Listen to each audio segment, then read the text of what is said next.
मेरे अजीज, बाइबल में काइन ऐसा एक करैक्टर है जिसके ऊपर बहुत से क्वेश्चंस हैं। जैसे कि उसके जन्म के ऊपर क्वेश्चन, क्यों परमेश्वर ने उसकी बेट को स्वीकार नहीं किया था। जैसे कि उसको कौन सा चिन्ह दिया गया था और वो किस देश में चला गया था, किस शहर में वो भागा था। और ऐसे करके बहुत से क्वेश्चंस हैं जो आज मैं आपके साथ जो है वो साझे करने के लिए जा रहा हूं। और बहुत सी चीजें आप पहली बार सुनेंगे, बहुत सी चीजें आपको नई सीखने के लिए मिलेंगी। मैं ये आशा करता हूं कि प्रभु यीशु मसीह आज के वचन के द्वारा आपको डेफिनेटली ब्लेस करेंगे। काइन बाइबल में एक कॉम्प्लिकेटेड करैक्टर है जिसके ऊपर बहुत से, छोटा सा करैक्टर है लेकिन बहुत से क्वेश्चंस जो हैं उसके ऊपर हैं। बहुत से लोग उन क्वेश्चंस में उलझे हुए हैं, बहुत से लोगों को उसके सोल्यूशन नहीं मिल रहे, बहुत से लोग उन सोल्यूशन के बारे में बात ही नहीं करते। जैसे काइन का जन्म जो था वो कुछ लोग उसके ऊपर क्वेश्चन करते हैं काइन के जन्म के ऊपर कि वो जो काइन था वो डेविल का, शैतान का बच्चा था और आदम और हवा का बच्चा नहीं था। बहुत से लोग इस बात पर क्वेश्चन करते हैं कि इसलिए उसका जो करैक्टर था वो हाबिल से बिल्कुल अलग था। लेकिन बहुत सी चीजें आप आज के वचन में जो है वो सीखेंगे। 6 बातें, 6 गहरी बातें मैं आपको कैन की लाइफ से सिखाने के लिए जा रहा हूं। और आप तैयार हो जो सीखने के लिए, और डेफिनेटली आप जो है वो प्रभु की आशीष को ग्रहण करेंगे, प्रभु की आशीष को आप रिसीव करेंगे। क्वेश्चन मैं आपके साथ पढ़ना चाहता हूं। यहाँ पर लिखा हुआ है उत्पत्ति उसका 4 अध्याय उसका 1 वचन से हम लोग पढ़ेंगे। लिखा, जब आदम अपनी पत्नी हवा के पास गया तब उसने गर्भवती होकर कैन को जन्म दिया और कहा, मैंने यहोवा की सहायता से एक पुरुष पाया है। फिर उसने उसके भाई हाबिल को भी जन्म दिया। हाबिल भेड़ बकरियों का चरवाहा बना और कैन भूमि पर खेती करने वाला किसान बना। कुछ दिनों के पश्चात कैन यहोवा के पास भूमि की उपज से कुछ बेट ले आया और हाबिल भी अपनी भेड़ बकरियों के कई एक पलोठे बच्चे बेट चढ़ाने के लिए आया और उसकी चर्बी बेट चढ़ाई। तब यहोवा ने हाबिल और उसकी बेट को ग्रहण किया, परंतु कैन और उसकी बेट को ग्रहण ना किया। ये अपने आप में एक बहुत बड़ा क्वेश्चन है। जब हम इस वचन को पढ़ते हैं, ये भी एक बहुत बड़ा क्वेश्चन है कि काइन की बेट को स्वीकार क्यों नहीं किया था। बहुत से लोगों से मैंने भी पूछा क्वेश्चन ये, कुछ लोगों ने मुझसे पूछा कि काइन की बेट को जो है वो स्वीकार क्यों नहीं किया गया था। सबसे पहली बात जो हम सीखने के लिए जा रहे हैं इस करैक्टर से, वो है कि जो परमेश्वर है वो बेट को नहीं देखता, परमेश्वर हृदय को देखता है। परमेश्वर कभी भी आप क्या प्रभु को चढ़ा रहे हो, क्या प्रभु को दे रहे हो, इट डजंट मैटर। लेकिन परमेश्वर जो है वो हमेशा आपके हृदय को देखता है कि आप किस हृदय से परमेश्वर को बेट चढ़ा रहे हैं।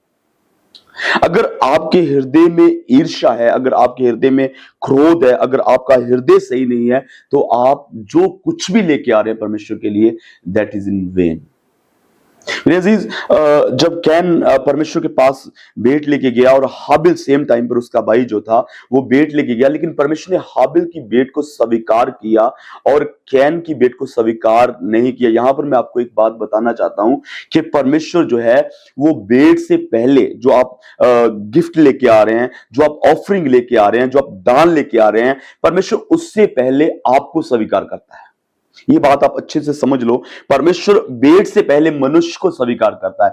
अगर परमेश्वर ने मनुष्य को स्वीकार किया तो बेट चाहे कुछ भी है वो स्वीकार कर लेगा। लेकिन अगर परमेश्वर को मनुष्य पसंद नहीं है, उसका हृदय पसंद नहीं है, उसका करैक्टर पसंद नहीं है, उसकी लाइफ पसंद नहीं है, तो आप चाहे कुछ भी बेट कर दो, वो बेट परमेश्वर को पसंद आएगी नहीं। क्योंकि परमेश्वर के वचन में लिखा है कि वो बेटों का, वो गिफ्ट्स का, वो दान का भूखा नहीं, सब कुछ उसी का बनाया हुआ है। जो कुछ आप देखते हैं, जो कुछ उसको बेट कर रहे हैं, वो सब कुछ उसी का है, परमेश्वर का ही है, उसी को आप दे रहे हैं। लेकिन आपका जो हृदय है वो स्वीकार्य होना चाहिए। हालेलुया।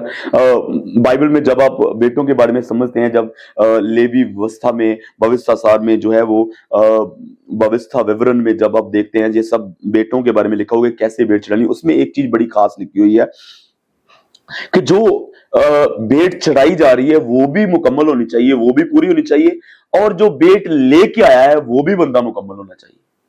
तो यहां पर जो भेंट ना स्वीकार करने का जो कारण था वो था कैन का हृदय। मैं एक बात आपको और भी बताना चाहता हूं। देखो, जब आप प्रभु के साथ चलते हैं ना, परमेश्वर आपके आने वाले समय के बारे में जानता है। आप तो आपके अब जानते हो कि अब आप क्या, लेकिन परमेश्वर आपके आने वाले समय के बारे में जानता है कि आप आने वाले समय में क्या करने वाले हो। आपका आपको जो जो आप अंगीकार कर रहे हो परमेश्वर के सामने, जो आप परमेश्वर के सामने भेंट चढ़ा रहे हो, वो जो है आपका हृदय कुछ समय के बाद कैसा रहेगा, ये परमेश्वर जानता है।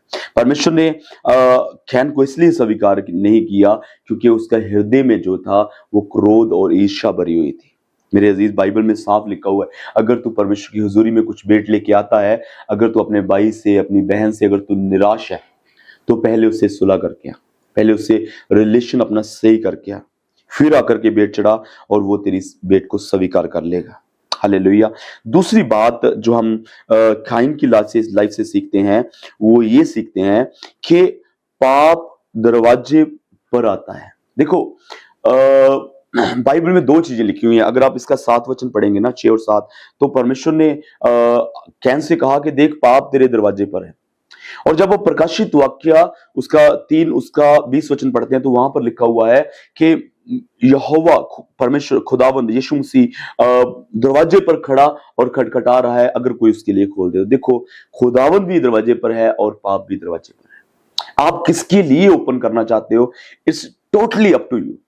ये पूरा आपके ऊपर डिपेंडेंट है कि आप किसके लिए ओपन कर रहे हो, आप किसको अंदर बुलाना चाहते हो। आप अपने हृदय में पाप को लेना चाहते हैं, आप अपने हृदय में यीशु मसीह को लेना चाहते हैं। This totally up to you कि आप किसको बुलाना चाहते हैं। बाइबल में लिखा है, याकूब उसका 1 का उसका 13 से अगर आप पढ़ेंगे ना, तो लिखा है कि पाप ऐसे ही नहीं आ जाता, पहले पहले विचार आते हैं, पहले पाप के विचार उत्पन्न होते हैं, फिर जाकर पाप पैदा होता है। पहले कामना आती है, पहले पाप करने की इच्छा आती है। जब आपके अंदर पाप करने की इच्छा पनप रही है ना, वो पाप को ही जन्म देगी। और पाप जब पूरी बॉडी को पहुंच जाता है, पूरी बॉडी के अंदर जो है वो रच जाता है, तो वो मौत को जन्म देता है। यू नो, ऑलवेज पहले जो है वो इच्छा आएगी। जब आपके अंदर पाप की इच्छा आ रही है, नशा करने की, व्यभिचार करने की आपके अंदर इच्छा आ रही है, आपके अंदर झूठ बोलने की, आपके अंदर ईर्ष्या करने की, किसी को नीचा दिखाने की, किसी को नीचा करने की आपके अंदर इच्छा आ रही है, इट मींस कि पाप आने वाला है।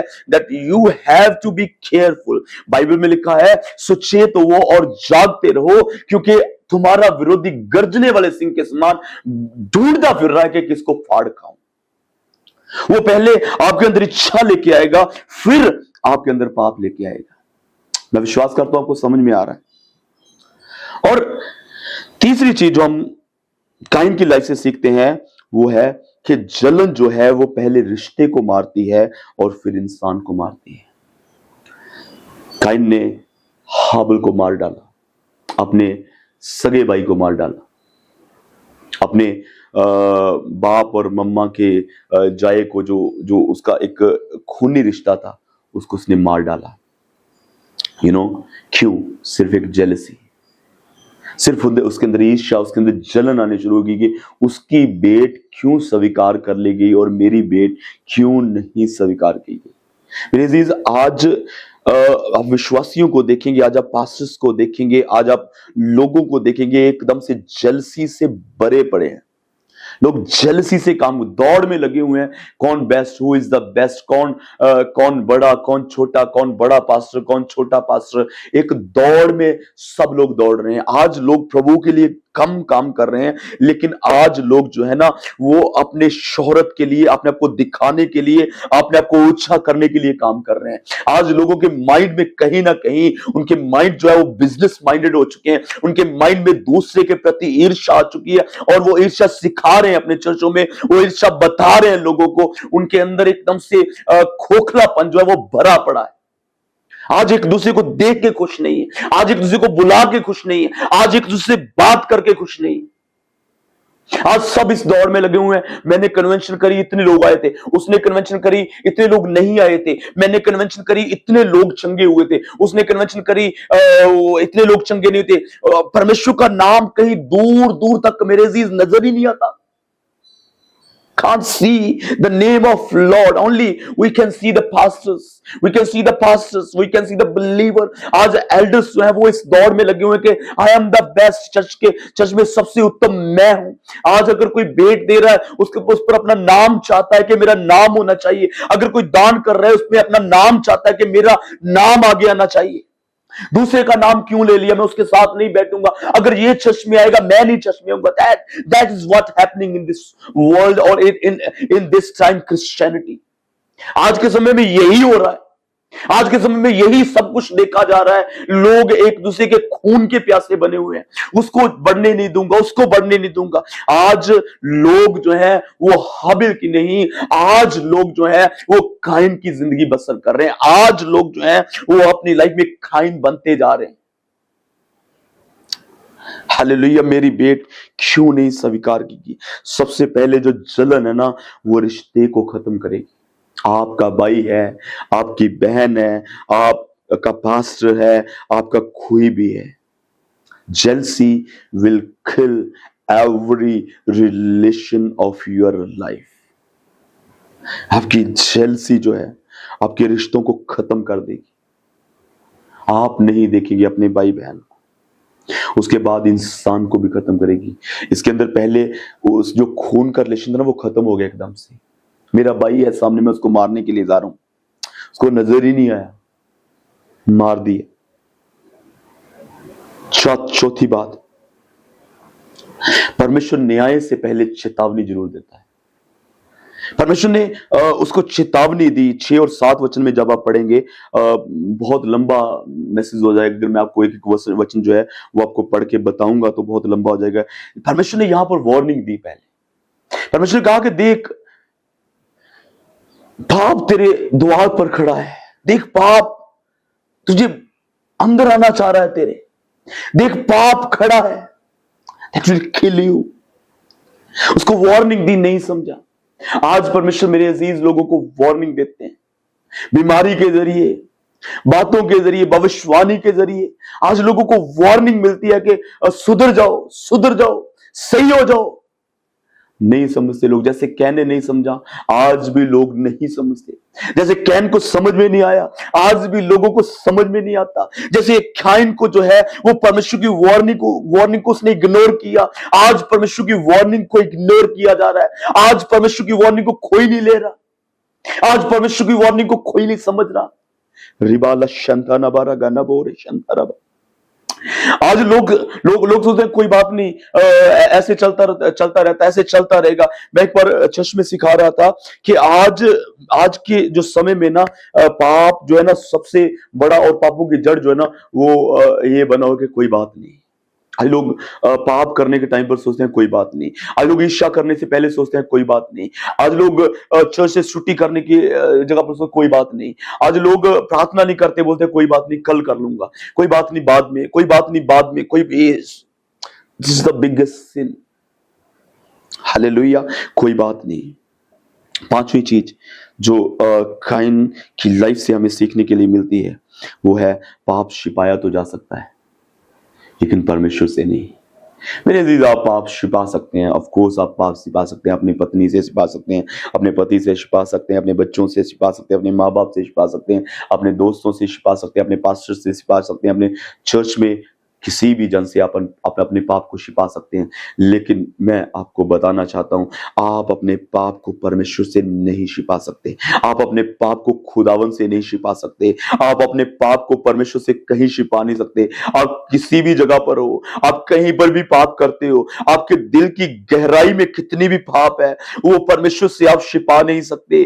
परमेश्वर आपको देखता है, परमेश्वर आपके विचारों को जानता है, परमेश्वर आपके रग रग से वाकिफ है. परमेश्वर, मैं एक बात आपको बताता हूं, आपको जो श्वास है ना वो आपके अंदर आता है और फिर जाता है, आपके अंदर आता है फिर जाता है, आपके अंदर आता है फिर जाता है. इट मींस कि वो आपके अंदर की सारी इंफॉर्मेशन, सारे विचारों को निकाल करके, आपके अंदर की सारी नॉलेज जो आपके अंदर है उसको निकाल करके परमेश्वर तक लेके जाता है. वो आपके एक एक श्वास जो है वो परमेश्वर को बताता है कि इसके माइंड में क्या चल रहा है, इसके माइंड में क्या विचार चल रहे हैं. हालेलुया. मैं एक बार प्रार्थना कर रहा था, मैं अपने प्रभु से बोल रहा था, प्रभु कुछ लोग क्यों दुखी रहते हैं, वो चर्च में लगातार आते हैं, वो चर्च में लगातार प्रभु आपकी हजूरी में आते हैं, वो क्यों दुखी रहते हैं, वो क्यों परेशान रहते हैं, फिर भी उनकी लाइफ में परेशानी नहीं होनी चाहिए। मैं ऐसे प्रार्थना कर रहा था, प्रभु ने मुझसे बात करी कि तू उनके बाहरीपन को देखता है, तू उनको देखता है कि वो चर्च में आते हैं, तू उनको देखता है कि वो आराधना करते हैं, वो प्रार्थना करते हैं, लेकिन पूरा सप्ताह वो कैसे रहते हैं मैं उनको जानता हूं, मैं उनको समझता हूं, मैं उनके विचारों को जानता हूं, वो कैसे ईर्ष्या करते हैं, वो कैसे विरोधता करते हैं, वो कैसे अपोजिट बोलते हैं, वो कैसे पाप करते हैं, वो कैसे पाप में धुवक्त है, वो कैसे पाप में छिपे पड़े हैं, वो कैसे पाप में लुप्त। तब मुझे ये चीज एक समझ में आई कि हम लोग अपने पापों को छिपा सकते हैं, कहीं पर भी से भी छिपा सकते हैं, किसी से भी छिपा सकते हैं, लेकिन हम अपने पाप को मेरे अजीज अपने परमेश्वर से नहीं छिपा सकते। हम अपने पाप को मेरे अजीज खुदावन से नहीं छिपा सकते। हालेलुया। छठवीं बात, परमेश्वर के न्याय के बीच उसकी दया दिखाई देती है। देखो, परमेश्वर ने काइन के ऊपर दया भी करी। मैं आपको कुछ चीजें यहां पर भेद की आपको बताना चाहता हूं, आपके साथ साझी करना चाहता हूं। परमेश्वर ने अनुग्रह किया उस पर। उसने काइन ने कहा कि मैंने अपने भाई को मार दिया है, मैंने अपने ब्रदर को मार दिया है, अगर कोई मुझे ढूंढ लेगा तो वो मुझे भी मार डालेगा, वो मुझे मार देगा। तो वो परमेश्वर ने उस पर दया, परमेश्वर ने उसको एक चिन्ह दिया, परमेश्वर ने उसको निशान दिया, परमेश्वर ने उसको एक कि तुझे कोई नहीं मारेगा। हालेलुया। बहुत से लोग यहाँ पर क्वेश्चन करते हैं, व्हाट वाज दैट साइन, वो निशान क्या था, वो निशान क्या था, वो निशान क्या है। मैं आपको बताना चाहता हूं, वो निशान परमेश्वर का अनुग्रह है, वो निशान परमेश्वर का अनुग्रह है जो काइन पर हुआ। चाहे उसने पाप किया, चाहे उसने सिन किया, लेकिन परमेश्वर ने फिर भी उस पर अनुग्रह किया, परमेश्वर ने फिर भी उसको अपना लिया, फिर भी उस पर अनुग्रह किया।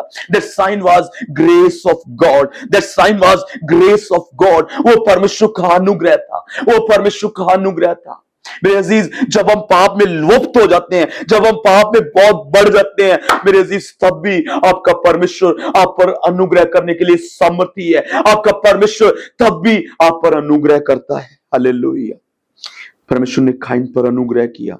और एक दो बातें मैं आपके साथ और भी साझी करना चाहता हूं। यहाँ पर लिखा है कि जो काइन था वो उसने कहा कि लोग मुझे ढूंढेंगे तो लोग मुझे मार देंगे। कौन थे वो लोग जिनके बारे में वो बात कर रहा है, जिनसे वो डर रहा है? Who was that people?